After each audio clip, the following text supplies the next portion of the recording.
Dartmoor prison, isolated from the outside world by walls of granite.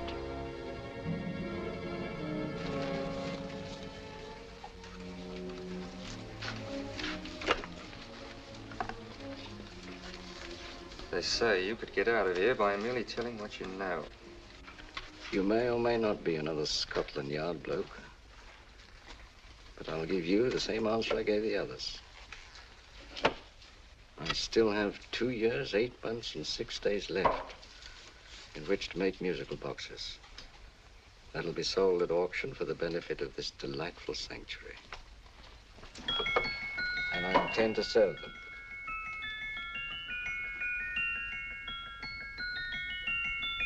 Move along. And now we come to the next object on our list, or I should say objects, because there are 3 of them. Now, ladies and gentlemen, these can be bought together or separately. Now, these beautiful little musical boxes only arrived this morning, and I didn't intend to put them on the auction block until later, but I'm going to sell them now. So, good friends, as our old pal Mark Antony used to say, lend me your ears. And what do you hear?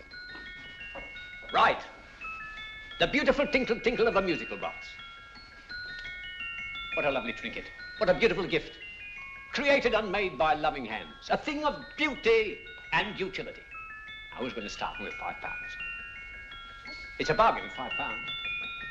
Do I see any hands?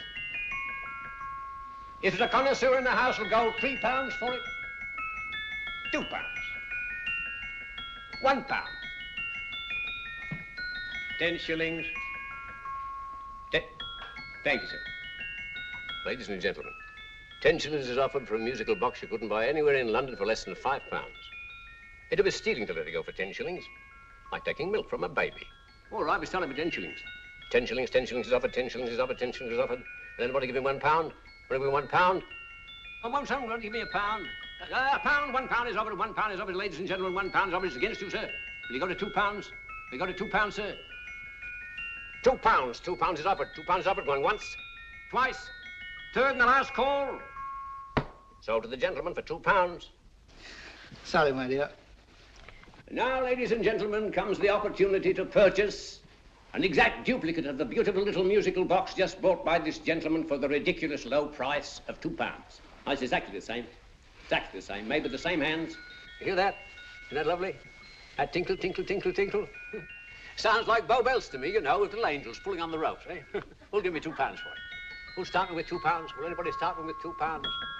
Oh, come, ladies and gentlemen. You know, from your enthusiasm, we might all be in Scotland instead of London. Please buy it for me, Daddy. £2, certainly not. We all might be in Scotland.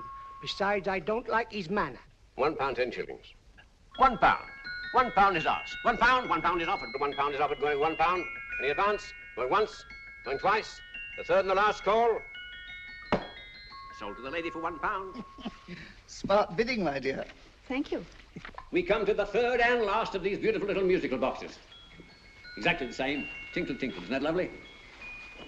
Ladies and gentlemen, I don't bring you here to gull you and swindle you. This is the exact replica of those 2 I just sold before.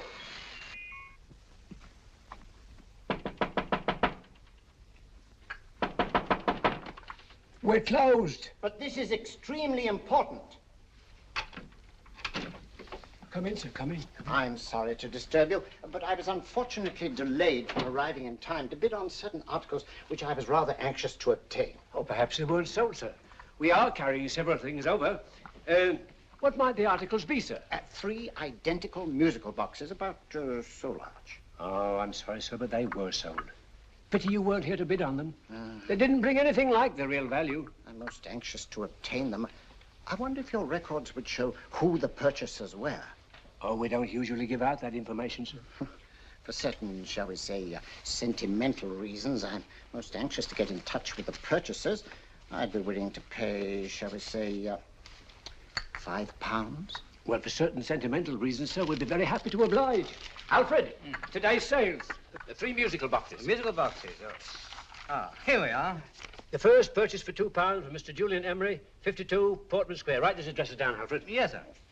Second didn't leave any name. Oh, how unfortunate. I think she's a dealer. You see, they don't like us to know where the things are going. On account of the profits. You say the second purchaser was a woman.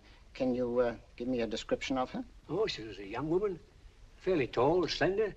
She had a light complexion and dark hair, and she was wearing A grey suit, don't you remember? That's right. She probably runs a gift shop. She paid £1. You say she comes here fairly frequently? No, I didn't say so. But she does, sir. Like as not, she'll come in on Thursday. We have sales on Mondays and Thursdays. Ah. And the third box? The third? Mr. William Kilgore, 143B Hampton Way. For 10 shillings. Quite a drop from £2. Mr. Kilgore was a Scotchman. Oh. Well, thank you. You've been most helpful. Oh, thank you, sir. And any time you're passing, drop in. We always have lovely things for sale. How card, sir? Thank you. I'll be back Thursday.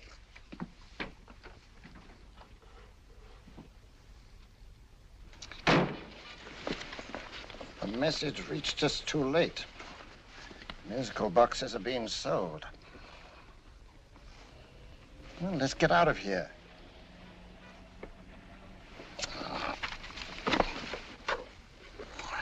Someday you'll go too far. Reaching for a star, you fool. Yet a fool may touch a star, Colonel Cavanaugh, if he but reach high enough. But not possess it as you would. The musical boxes, they're being sold. What a pity for you, my dear Colonel. Is it my fault that the message reached us only an hour ago? Is it my fault that they were sold? You can't hold me responsible for that. Hope for your sake you're right.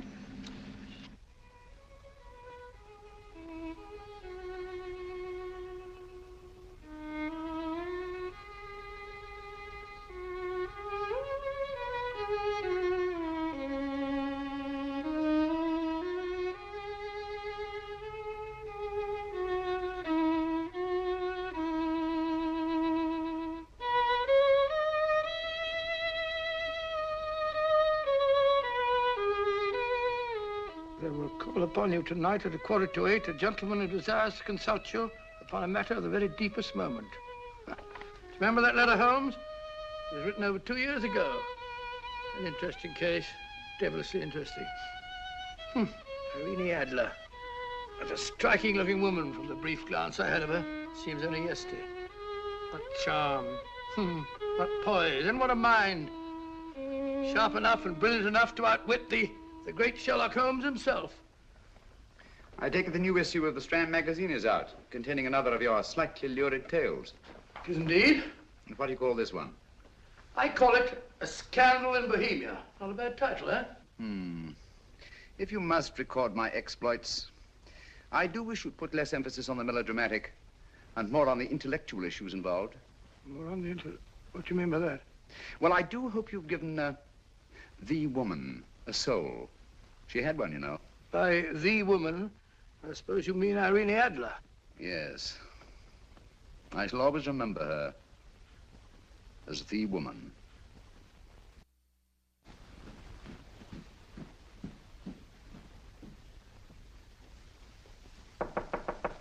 Come in. I think. That's it, old boy. How are you? How are you, old boy? I haven't seen you for years. I want you to meet my old friend Sherlock Holmes. Holmes, this is Stinky. In other words, Julian Emery. How do you do, Mr. Emery? Watson has often spoken of you. Oh, has he? Yes, we were at school together. Yes, more years ago than I care to remember, but you didn't come in here just to remind me of that. No, I just happened to be in the neighborhood and saw your lights burning, so I took the liberty of looking you up. Still writing your mystery stuff? Yes, there's a new one out this week. Good, I never miss them. Oh, good, thanks. I say that bandage makes you look very interesting. Still poking your nose into other people's business as usual? Who hit you? I haven't the foggiest notion. Somebody knocked me on the head in my own living room and then proceeded to commit the most idiotic burglary you ever heard of. Fellow must have been balmy as a coot. Balmy? Why? Come sit down, old boy. Would you like a cup of tea? Huh? Oh, all right. I'll go and tell Mrs. Hudson about it. Yeah. Why do you say the robbery was idiotic, Mr. Emery? Oh, simply from the fact that with about £5,000 worth of musical boxes in my living room, the thief, who I caught in the act, made off with one that isn't even worth £5. I gather you're a collector of musical boxes. Yes, I am indeed. Some of them are very beautiful, but not the one that was stolen. The thief evidently grabbed the first thing that came to his hand when he heard me coming into the room. Still, it's rather odd, isn't it, that having disposed of you, he didn't pick up something more valuable. Mm-hmm. Was there anything unusual about the stolen box? No, nothing at all. No, I picked it up in the south of France, several years ago. You say you have many valuable music boxes, and yet the thief made off with one that isn't worth £5. Sounds like rather an intriguing little problem. Well, I take it that he was just an ordinary petty thief and didn't know the value. That is a possible explanation, and yet I venture to say that the average petty thief has a more extensive knowledge of the value of objets d'art than the average collector. Well, anyway, that's Scotland Yard's theory. They didn't get very excited about it. That's consistent anyway. I wonder if I might see your collection, Mr. Emery. Oh, of course you could, yes. Nothing a collector likes more than showing off his trophies. When would it suit you? No time like the present. Good. My place is just round in Portman Square. Shall we? Yes, right. Hello? Where are you going? Stinky hasn't had his tea yet. Oh, I'm sorry. We're going round to my place, where I'm going to give you something better than tea. Now, this one was made for Louis XV, and is one of the very few still in existence from that period. And a particularly fine specimen at that. Charming, isn't it? Quite. They all sound to me like a lot of mice running about on a tin roof. I'm afraid you have no ear for music, Watson. Give me a good old band playing a rousing march. You'll have all your silly little tweets.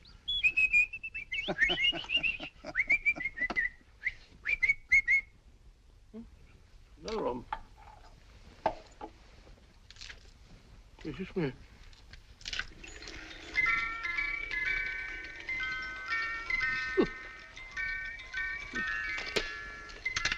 Stupid thing. Singing rabbit. What would you say offhand is the value of a box like that, Mr. Emery? Well, it's hard to say offhand, but I think we'll bring about £500 or £600 today. It's the gem of my collection. Yet a thief who steals an oddity like a musical box passes up one worth £500 for one of almost no value at all. Odd. Very odd. What was the stolen box like, Mr. Emery? Oh, just a plain wooden box about so big. Mm-hmm. As a matter of fact, I have one over here almost exactly like it. I picked this up yesterday at an auction room in Knightsbridge. Paid only £2 for it. Of course, I wouldn't in the ordinary way add one like this to my collection, but the tune intrigued me. I'd never heard it before.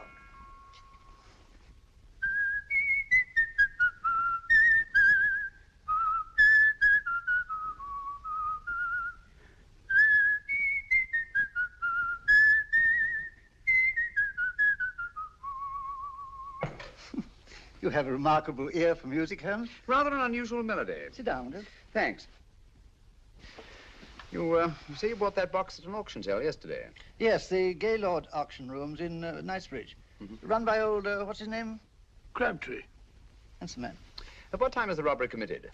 Oh, about 3 o'clock this morning. You know, Mr. Emery, that box and the robbery might well be cause and effect, especially since you say that the stolen box outwardly resembles this one a great deal. And Scotland Yard were not particularly interested, eh? Oh, yes, but I wouldn't blame him for that, especially as I told him I was quite unable to describe the thief, except, of course, for the fact that it was definitely a man. All you remember is that you came in here and someone struck you on the head. Yes, and the next thing I knew, my man was trying to revive me. It might be wise for you to put that box away somewhere and lock it up. Oh, I don't think that's necessary. Besides, everything's insured. Well, at least if any further attempts at robbery are made, I'd suggest that you call the police, rather than running into any personal danger. Oh, come, Holmes, aren't you being a bit of an alarmist? Possibly. Well, Mr. Gray with old Stinky. Seems to me you are making rather a mountain out of a moleskin. Molehill is the word, old boy, and it's time you were in bed. Thanks so much for letting us see your place. Now, it's been glad meeting you. Holmes, I can't understand why you were so mysterious.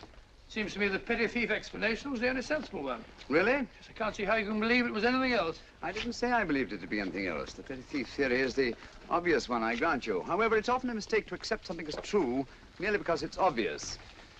The truth is only arrived at by the painstaking process of eliminating the untrue. We are not able to do that in this case without further data. Rubbish, you're pulling my leg. You're trying to turn a tuppenny-halfpenny robbery into an international plot. No, I'm not. I just hope that your friend Stinky is a little more cautious in the future, just in case.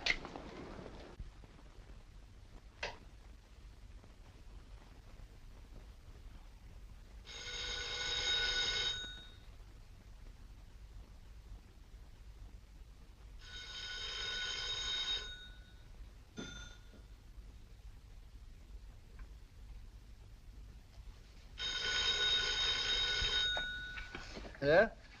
Yeah? Julian Emery here. Who? Why, of course I remember you, Mrs. Courtney. Yes, you're the one bright spot at that appallingly dull affair of Lady Sanford's. Huh? Of course it isn't too late to come round. Yes, I shall be delighted to give you a drink. I tell you what, come straight up and I'll leave the door unlatched. Right, well, 15 minutes? Good. I shall be counting each moment. No, I mean that, really. Right, goodbye.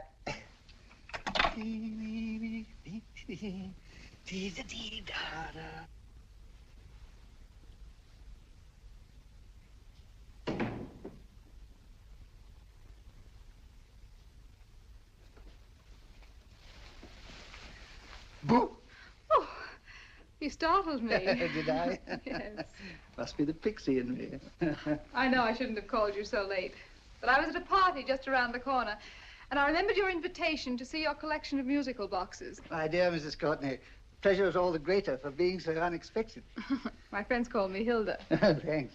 Mine call me Stinky. Stinky, how quaint.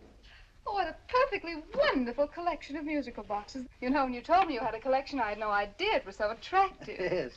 They appeal to the ear as well as to the eye. Oh, what a plain little one.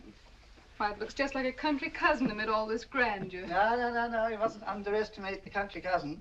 Only last night a burglar broke in here, and with all these to choose from, went off with one very much like it. Really? Yes, I don't mind the loss of the box so much, but I do resent this crack on the skull. But it makes you look so interesting. Oh, do you think so? It's funny, that's what old Fatso said. Fatso? I mean, Dr. Watson. He was here this evening with a friend, a Mr. Holmes. He's interested in my collection, too. Sherlock Holmes? Yes. Do you know him? I've heard of him.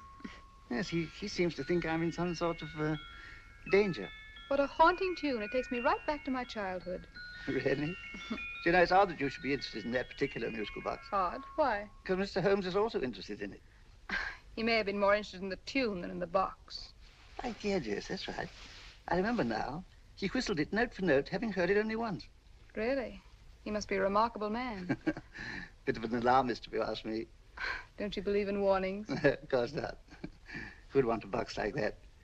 I would. You're not serious. Oh, but I am. Well, you put me in a very awkward position. I'm a collector, you know. And a collector buys but never sells. But if the price were high enough... The price has nothing to do with it.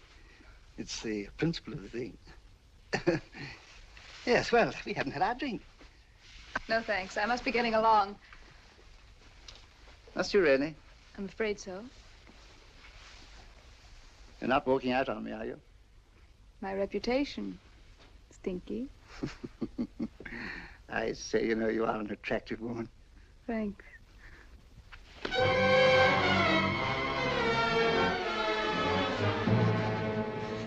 You fool. I told you to wait outside. What did you have to kill him for? All I had to do was walk out with this. He held you in his arms. Don't touch him. Don't touch anything. Now get out. I'm sorry. You're sorry. What about me? This is murder. What about Scotland Yard? What about Sherlock Holmes? Now get out!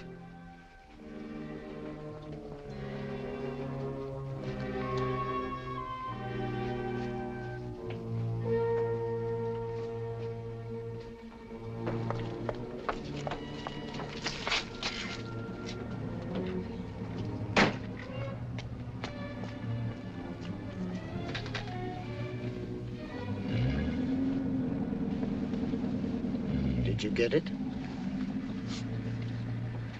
Good. Did you have any trouble with him? Just a matter of murder. Ah, Mr. Holmes. Hopkins? Thanks for coming so promptly.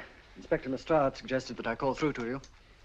Mr. Emery was a client of Mr. Holmes, Inspector. Indeed. You didn't mention that when I telephoned you, Mr. Holmes. Well, not exactly a client, Inspector. Sergeant Thompson? He was killed between the hours of 11 and 2 o'clock this morning, Mr. Holmes.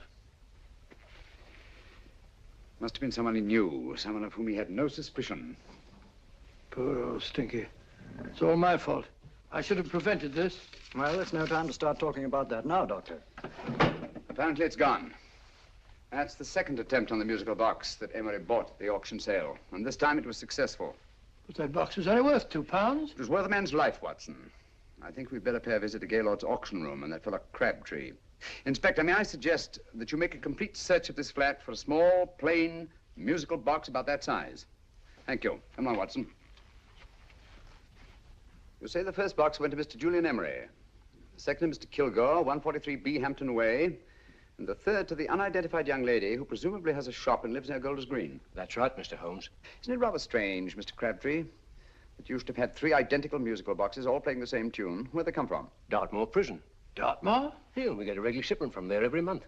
The inmates manufacture them. Well, they make all kinds of things, you know, pipe racks, waste paper baskets, musical boxes. Did you happen to notice if anyone showed any particular interest during the auction in the purchasers of these 3 boxes? Oh, come now, Mr. Crabtree. This is very literally a matter of life and death. Well, since you put it that way, Mr. Holmes, there was a gentleman came in here about an hour after closing time, and he was in an awful state, he was. He gave me £5 to tell him where the boxes had gone to. He said they had a sentimental value for him, sir. Expensive sentiment. Can you describe him? He was tall, distinguished looking, and he had grey hair and a moustache. He was quite a gentleman, sir. What was his reaction when you were unable to supply him with the address of the young lady who owned the shop? I told him the young lady usually come back on Thursday. He said he'd come back on Thursday. Now, that's tomorrow. Thank you, Mr. Crabtree. You've been very helpful. Thank you. Come along, Watson. Where are we going now, Holmes? To the home of Mr. Kilgore, the man who bought the 3rd box.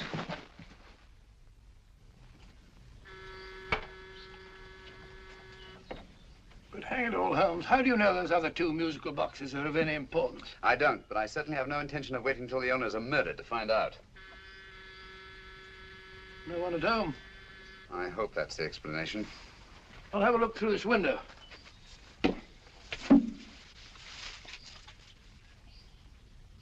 Doesn't seem to be anyone there. The whole place seems deserted, as far as I can see. Yes. Mr. and Mrs. Kilgore at home? No. When do you expect them? Oh, in an hour or so. There's no use you're hanging about. They don't buy nothing from peddlers. Peddlers? My good woman, this is Mr. Sherlock Holmes. Sherlock Holmes? Oh, go on. Do you mind if we come in and wait? My business is rather urgent. Well, I've got to go out and do my shopping. And I don't know if Mrs. Kilgore like any strangers nosing about. Quite all right, I assure you. Well, I've got to be off. You 2 wait in the parlor. And no smoking either. Mrs. Kilgore says it smells up the house. Funny old girl, Holmes.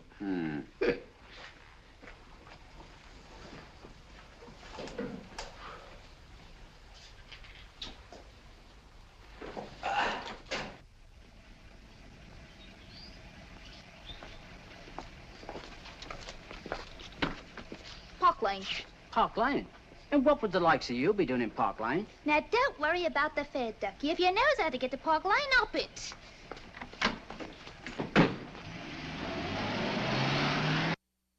You know, Holmes, I've been thinking.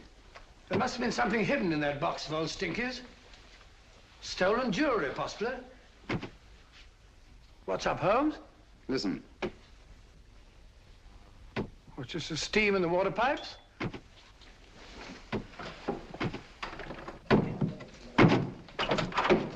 Watson! Great Scott!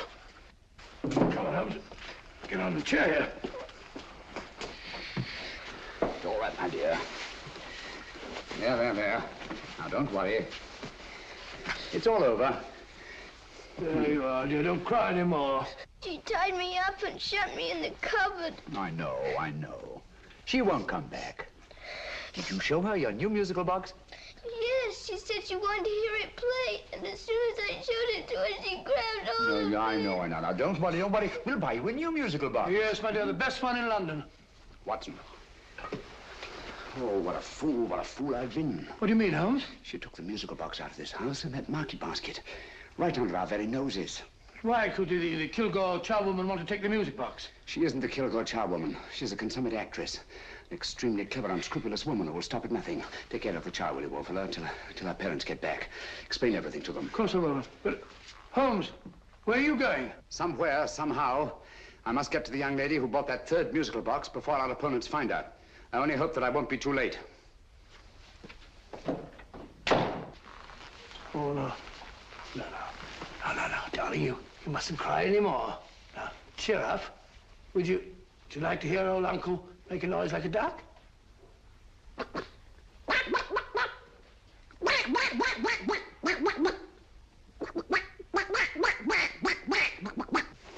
Oh, sorry.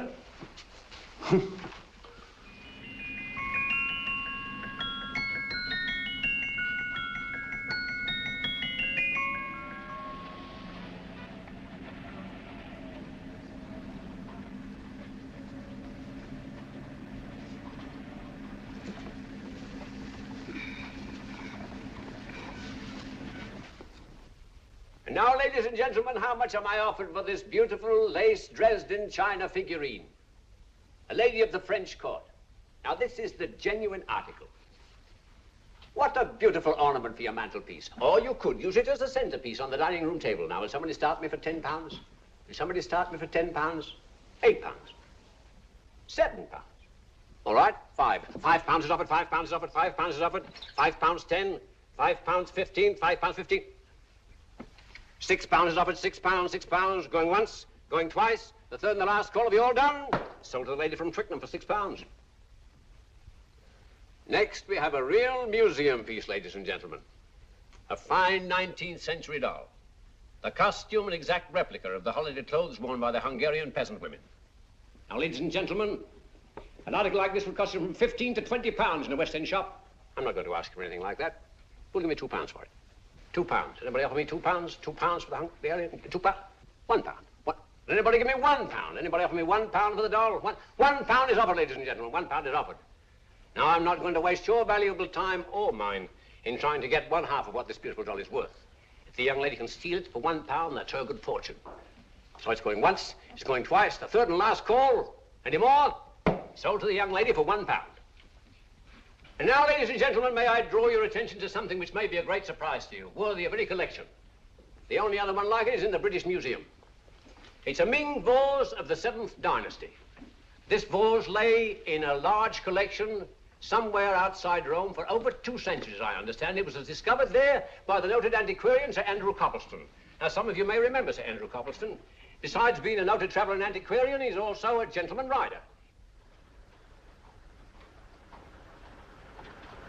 The girl with the parcel in her hands, that's her. Are you sure that's the girl? Well, she fits perfectly the auctioneer's description. Follow her, Hamid.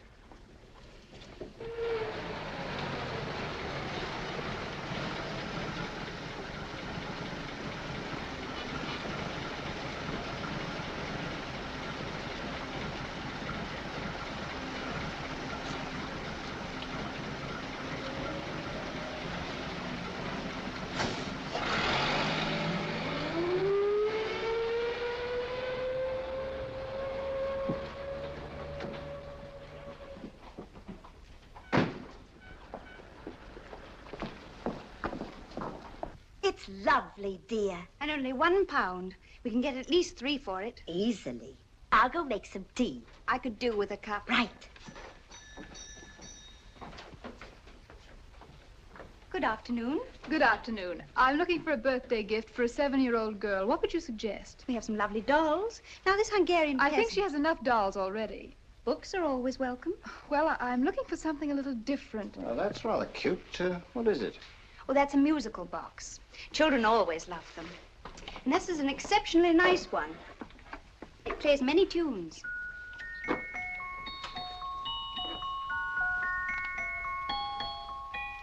Have you any others? Yes. If you'll just step this way. I have only 2 left.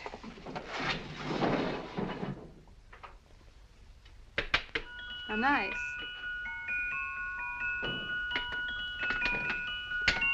Are you sure this is all you have? I'm sorry. They're rather hard to find, you know. That's our entire allotment. I did have one other, but I sold it earlier this afternoon. But it was only a plain wooden one. It wouldn't have been a very nice gift for a child. Really? Do you happen to know who the purchaser was? Why, yes. He left his card, just in case anyone should inquire for him.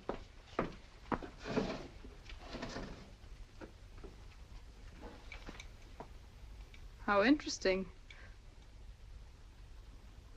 I'm sorry, but I'm afraid I'll have to look a bit further. Thank you anyway.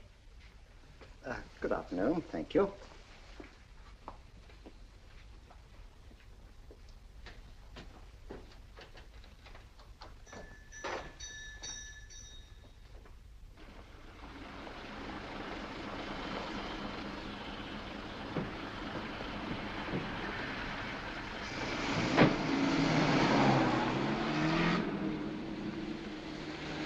Heavy! Follow that cab. Here, now, what? Scotland Yard. Hop in.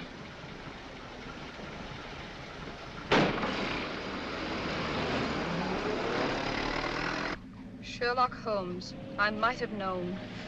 We thought we were the hunters, instead of which we're the hunted. We've been fools. We played right into his hands. Of course. He's had us followed. Don't look. The man in front of the toy shop. Hamid, turn sharp right at the next corner and again at the next.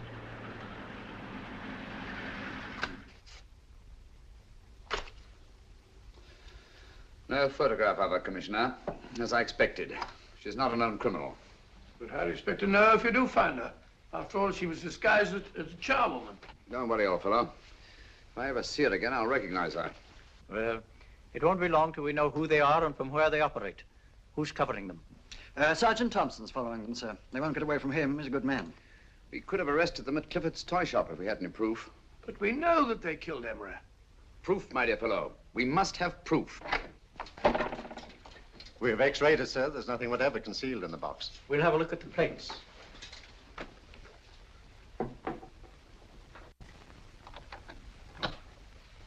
There must be some clue. And it's probably so obvious that we've all overlooked it. Seems to me we're up against a bunch of lunatics. Not lunatics, my dear fellow. Extremely astute, cold-blooded murderers. What can these little musical boxes have in them that's so important? Don't forget, they were made in Dartmoor prison. You can smuggle stuff into prison, but not out. You want us to break the box apart, sir, to see if there's anything the x-ray hasn't caught? No, not yet. Do you mind if I take it? Certainly. Thanks.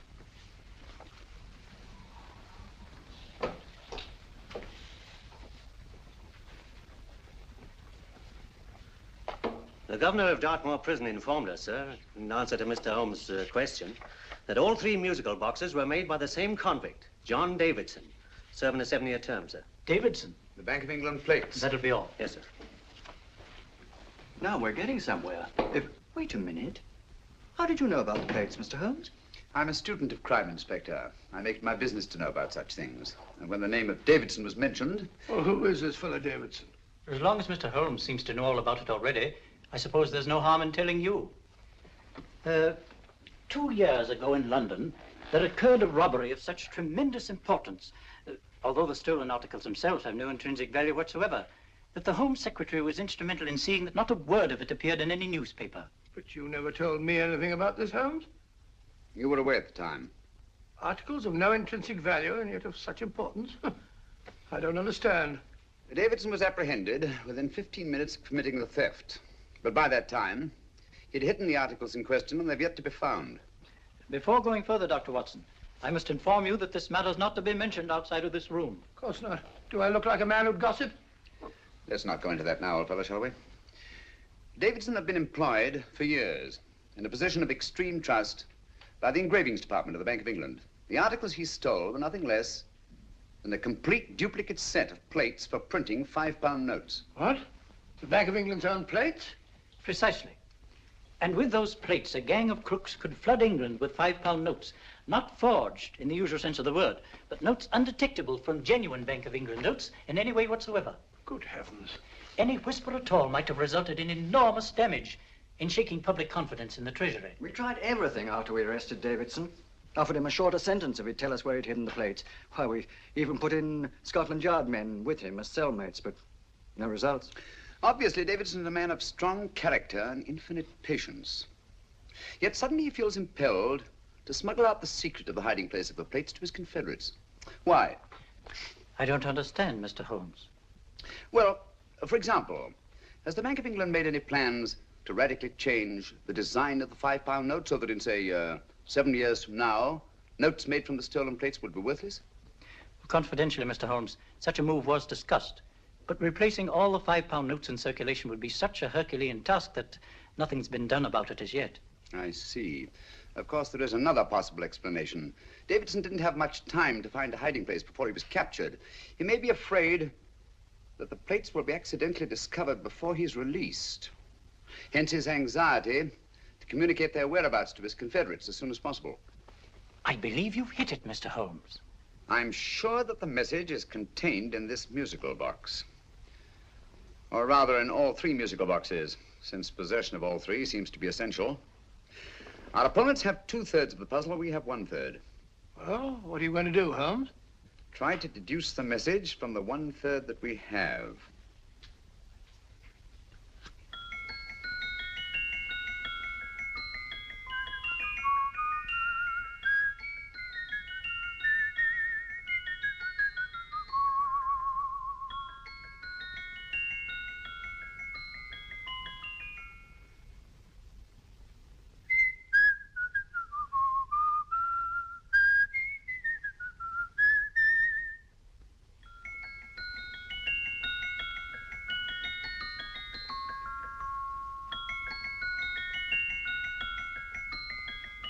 It's the same tune as the one played by Emery's musical box.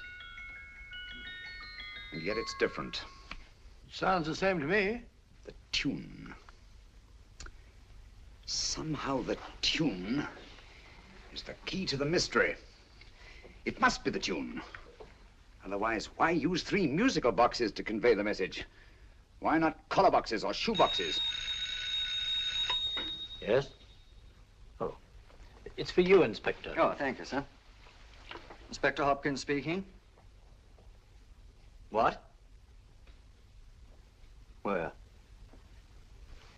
Golders Green Station reports they've just found Sergeant Thompson's body. From the tire marks on his clothes, he was apparently run over by a taxi. What an unfortunate accident. Not an accident, my dear fellow. I'm afraid it's murder. Oh, you never know just who you're going to meet when you're walking down a busy London street.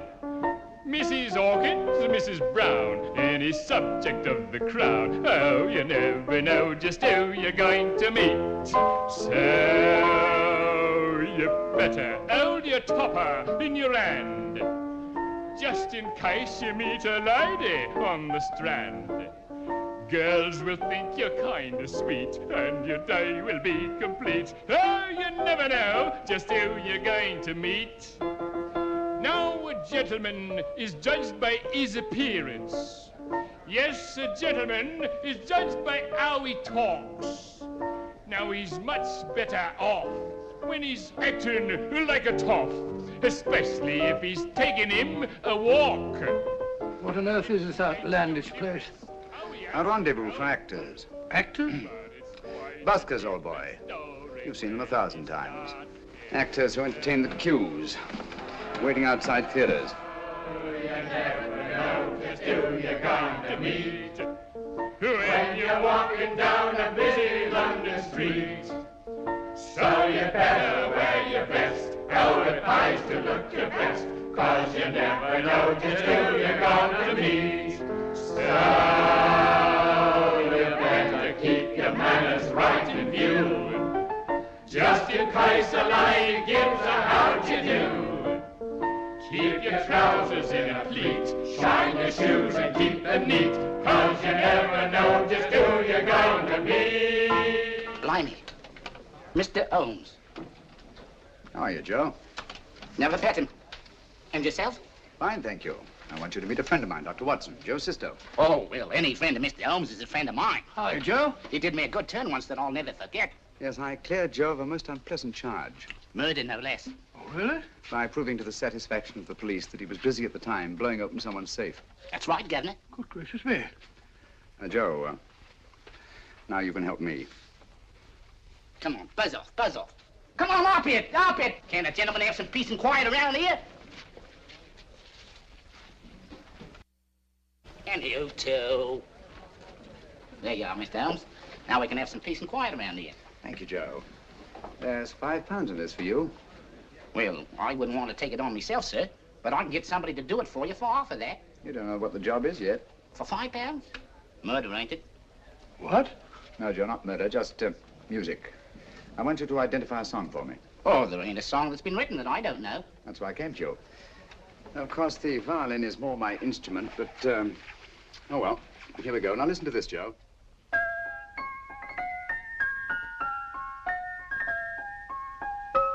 Wait a minute. You're playing that wrong. That should be E natural, not E flat. You know the song? Oh, yes. It's an old Australian song called, The Swag Man. But you're playing it all wrong. That's what I hoped you'd say. Now, listen again, Joe.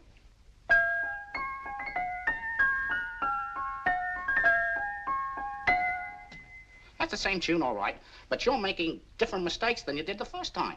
No, not mistakes, Joe. Call them variations. Here, play the song for me, will you, the way it's written.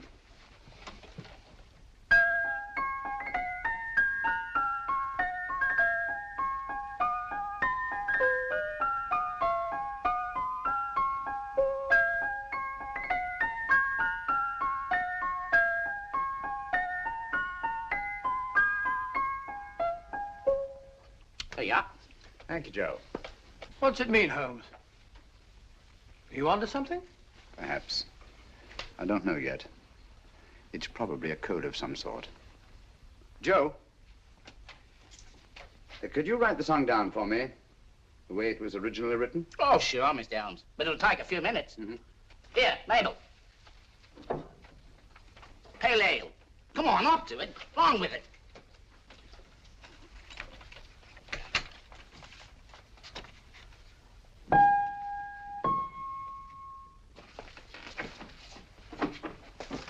Well, obviously it isn't the lyrics. No combination of those words made any sense at all. The variations in the way Emery's musical box played the tune are different from the variations in the one we have. You sure? Quite.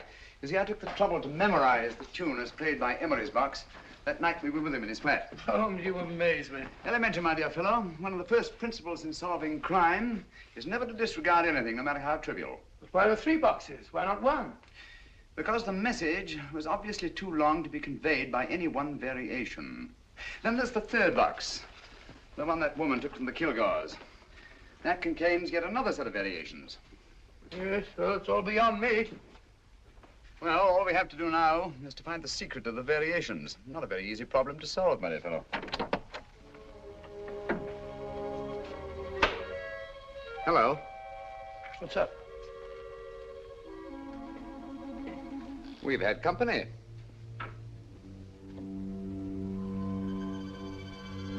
I say, this is outrageous. Ask Mrs. Hudson to come in here, will you? Right.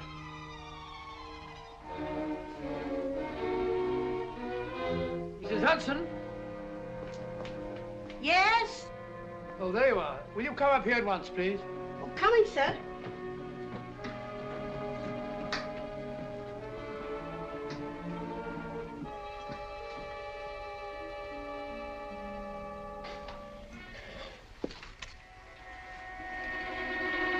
Mercy me, Mr. Holmes.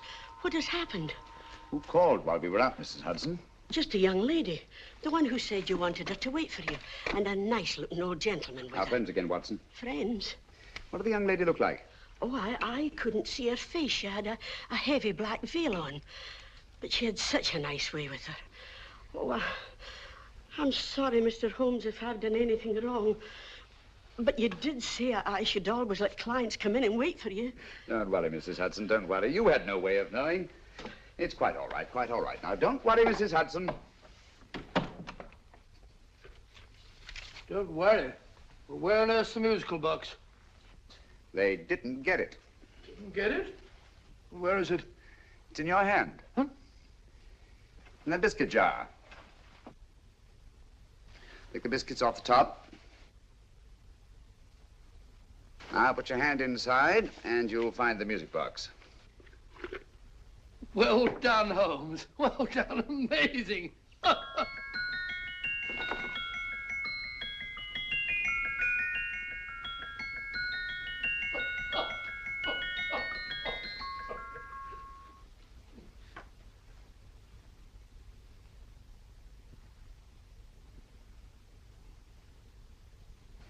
Whew. Nice fresh smell. Like a pub after closing time.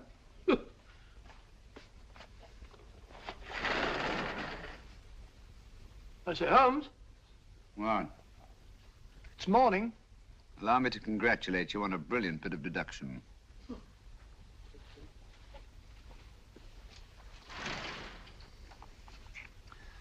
It's not a transposition, not a polygraph transposition, not a trigraph, nor any known form of decoding. How about the Morse code? Have you tried that? Yes, at about 3 o'clock this morning. I'm sorry, old man. I was only trying to help.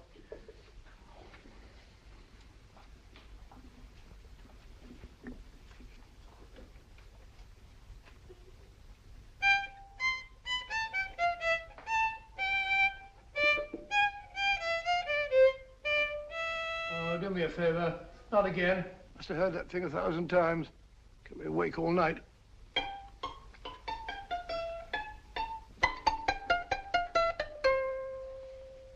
Not a very distinguished composition, I grant you. You know perfectly well I don't know one tune from the other. When I was a kid, my people tried to have me taught the piano. I've always felt sorry for that old teacher of mine. The poor old girl finally reached the point of numbering the keys for me. 1, 2, 3, 4. Even then, I never progressed beyond... Numbering the keys, Watson. The 19th key of the keyboard is the 19th letter of the alphabet. S. Here. Write it down when I give it to you, old fellow, will you? The first altered note. Write S first. Now, the 8th key is H. The 5th key, E. The 12th key, L. The 6th key, F. S-H-E-L-F. Shelf. Your piano lessons were not in vain, old fellow. You've solved it. Thank you. Thanks, old bean. Hold it. We now have 2/3 of the message. Behind books, third shelf, secretary, Dr. S. Presumably, these are the first and second portions of the message. And this gang has the first and third parts of it. Precisely. Then it's a stalemate? Yes, Commissioner, but we can't leave it like that. There's no doubt in my mind that they'll try to secure our third of the message that's missing. Well, I assume you've taken every precaution to guard the Clifford music box. Oh, yes, it's carefully hidden at Baker Street with Dr. Watson on guard. However, I'm reasonably certain that, difficult as it may be, we can find the plates even without the missing part of the message. Behind books, third shelf, secretary, Dr. S. Well, outside of the fact that Davidson hid the Bank of England plate somewhere in London, Mr. Holmes, I don't see that we've progressed at all. Allow me to point out to you, sir, the key words, Dr. S. It looks as if the plates were hidden in the house of a doctor. Whether S stands for his first or last initial remains to be determined by a process of elimination. Well, there must be 10,000 doctors in London with S for a first or last initial. Precisely. And every one of them will have to be questioned in person. That's why I say this is a task for Scotland Yard. It's a task, all right. But Scotland Yard has searched worse haystacks and found a needle.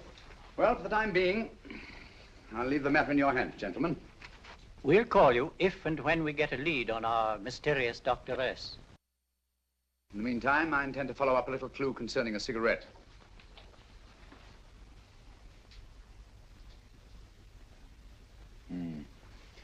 You're certain of the identification of the tobacco? Absolutely. I have made up this special blend for only 3 customers. It is almost pure Egyptian, with admixture of latakia for added body, and a pinch of perique. Merely a whisper, as one might say, for elusive fragrance. Yes, yes. And the 3 customers? Major Wilson in Bombay, India. Mrs. Catherine Leamington Smith in Ireland. Yes, and the 3rd? Mrs. Hilda Courtney of Park Mansions, Bryanston Square. Thank you. Thank you very much. You've been most helpful. It is a pleasure to have been of service, Mr. Holmes.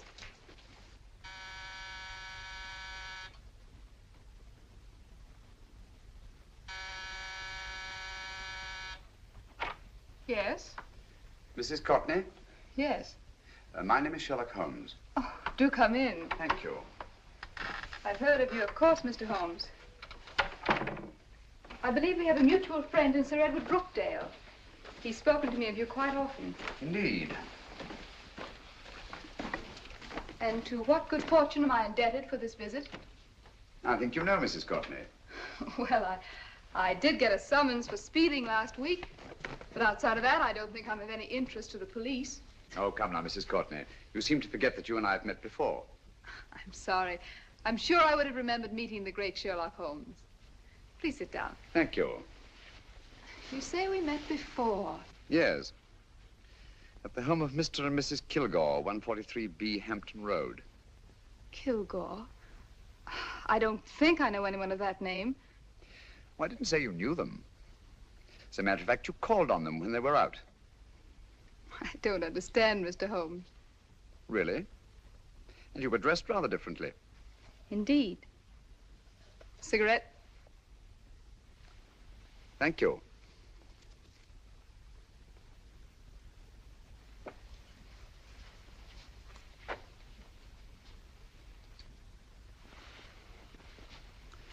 Thank you. You know, Mrs. Courtney, people generally forget, in assuming a disguise, that the shape of the ear is an almost infallible means of recognition and identification to the trained eye.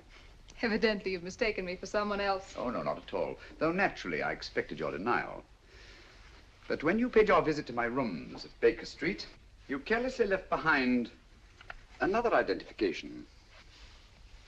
They're, identical, aren't they? Yes, I must admit they are.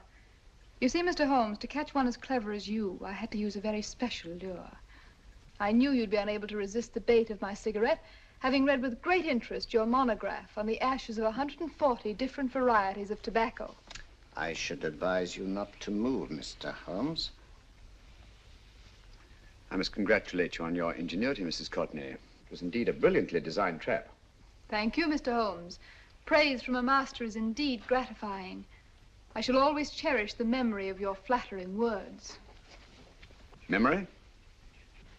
Precisely. I'm afraid these gentlemen have a most regrettable task to perform.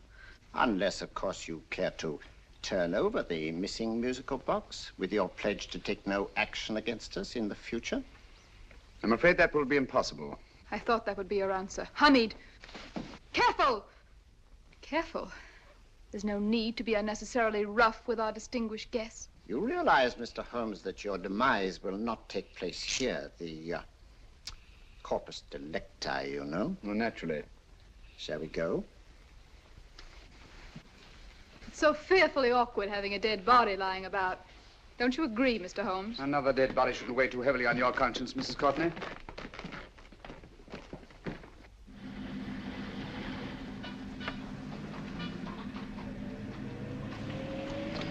You mind if I have a cigarette?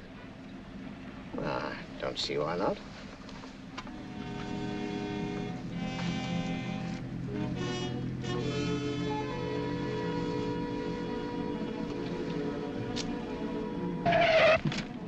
Be careful, Hamid.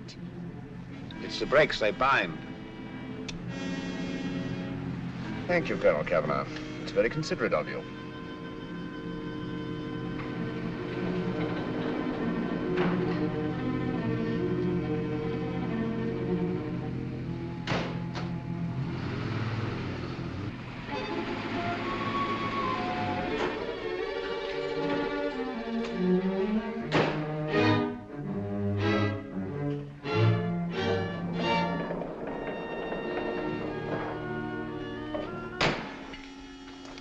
You'll be happy to know, Mr. Holmes, that your death will be a painless one. Hamid, attach this to the motor of the taxi. That little attachment, my dear Mr. Holmes, contains the deadly fluid known as monosulfide. The Germans use it with gratifying results in removing their undesirables. Start the motor.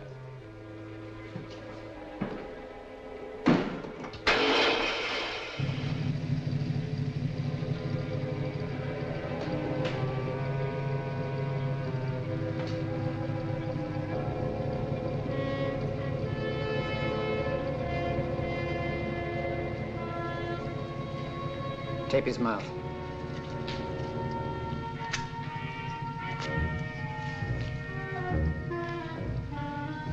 Now, Up with him, Hamid.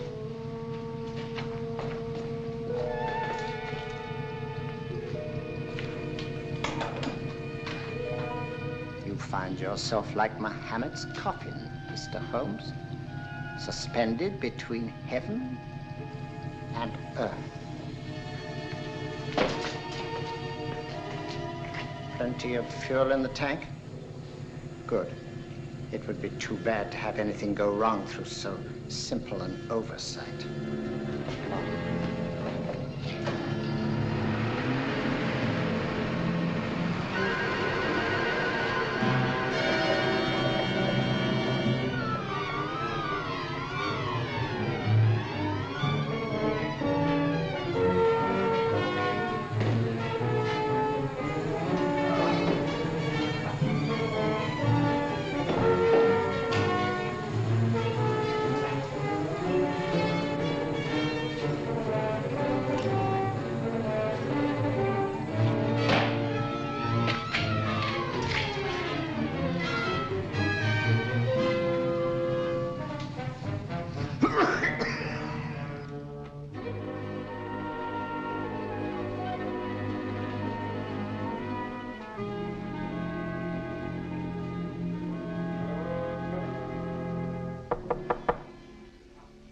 Yeah?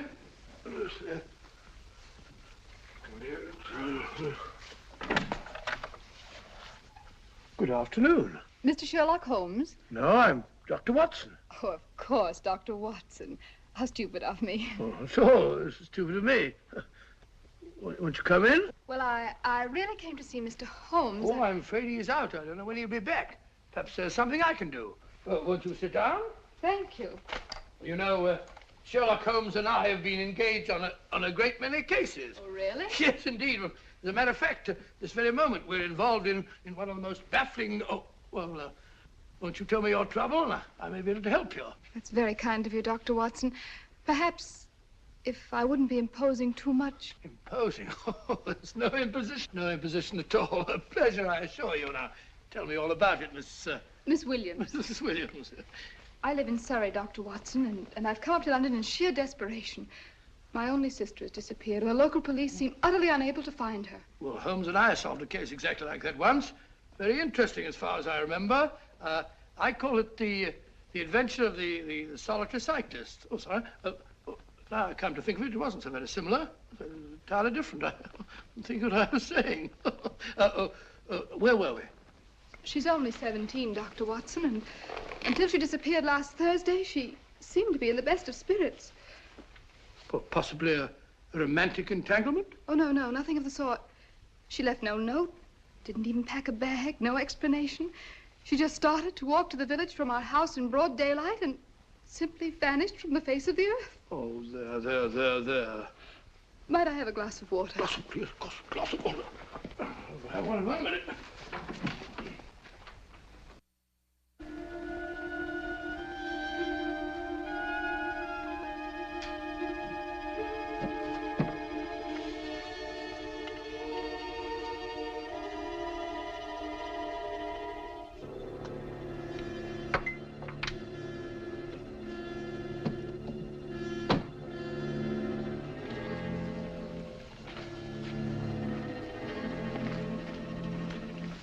There you are, my dear. Thank you, Dr. Watson. No, you're not to cry anymore. You must pull yourself together. Oh, I feel much better already knowing that you're going to help me. Oh, Dr. Watson, look! Good heavens! Oh. Get through the fire brigade, quickly! Haven't you a fire extinguisher? By Jove, we have in the kitchen.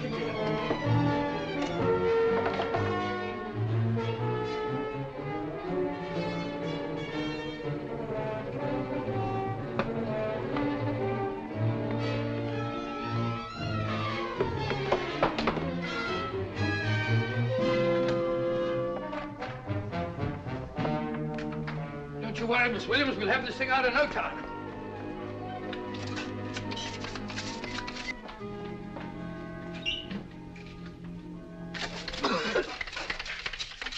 That's got it. Yes, get some air.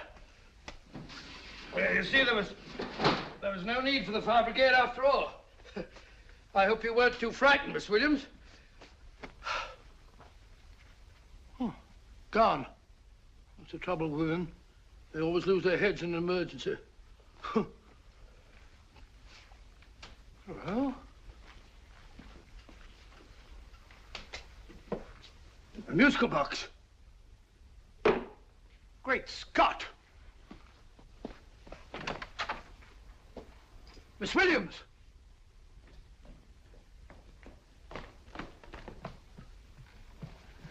Well? Good. And Holmes? By now, Mr. Holmes has no doubt exchanged his violin for a harp.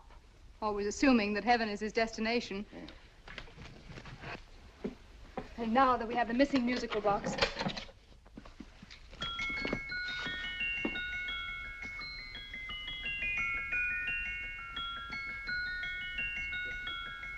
Nineteenth note. 19th letter. Yes. He hasn't been there, you say? Holmes, where on earth have you been? I've been trying to get you at the club, at Scotland Yard, all over London. You were looking for me in the wrong places. Holmes, terrible things happened. I've been duped. That woman, she made a complete fool of me. Well, what do you mean? Well, she came here, let off a smoke bomb. I thought the whole place was on fire, and my first thought was to save the musical box. No need to say any more. She has the box. Yes. Don't blame yourself too much, old fellow. She's an extremely clever antagonist. Smoke bomb, you said? Well, you can console yourself with the thought that your charming friend is at least a reader of yours. What do you mean? If I remember correctly, you wrote about my little experiment with smoke and the cry of fire in a story you entitled A Scandal in Bohemia, which has just appeared in the Strand magazine. All right, old boy. Don't rub it in. Well, it may cheer you up to know that you made a fool of me, too. That cigarette stub was planted here for one express purpose.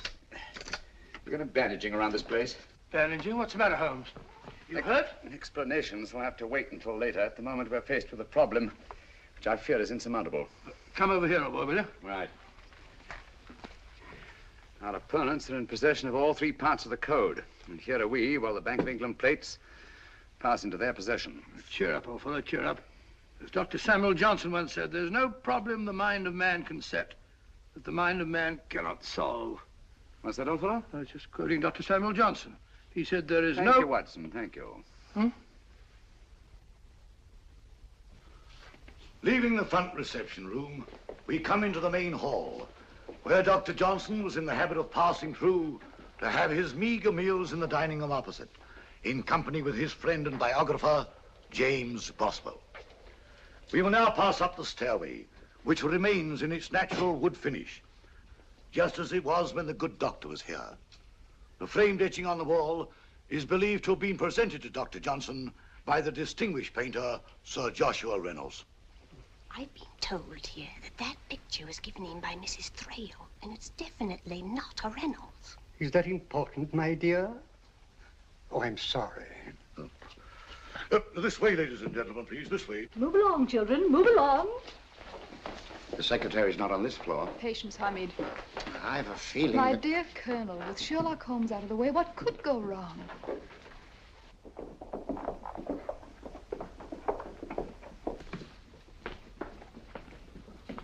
And here we have the Garrett Library, in which Dr. Johnson wrote his famous dictionary, and in which you will see also many of the great man's books and other items of interest. Step forward, ladies and gentlemen, please, step forward. Standing in the corner is the secretary, which contains many of the original works by the literary genius. On this table, Dr. Johnson's cat, Hodge, used to sleep while his master worked. A strange thing about this cat, ladies and gentlemen, was its love of oysters. They do say that the dear doctor often went hungry to find the cat that delicacy. What a pity. Now we will visit the grey room, which is immediately below us, in which you will see the very bed in which Dr. Johnson died. What did he die of? Gout. Just gout. This way, ladies and gentlemen. Mind the steps, please.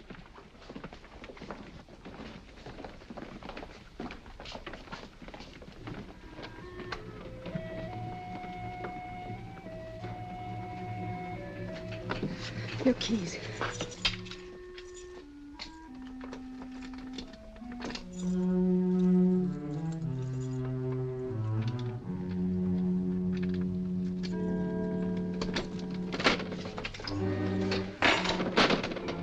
Third shelf up.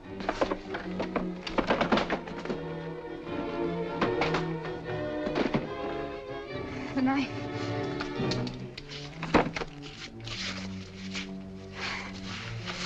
Gentlemen, the Bank of England plates. Well, Mrs. Courtney, so we meet again.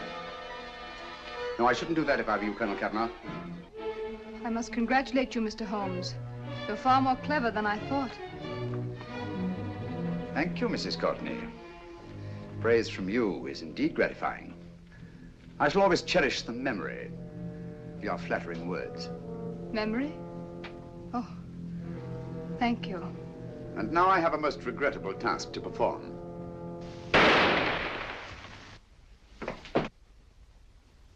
Holmes!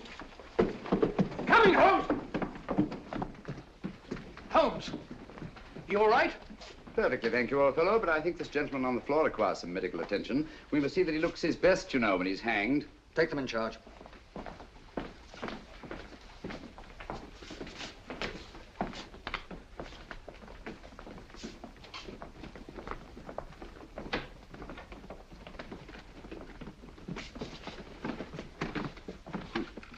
A brilliant antagonist. It's a pity her talents were so misdirected.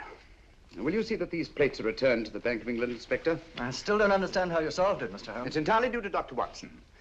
He gave me the clue when he mentioned Dr. Samuel Johnson. Well, congratulations, Doctor. Oh, thank you, Inspector. I don't think I'd have done it entirely without Mr. Holmes's help, you know.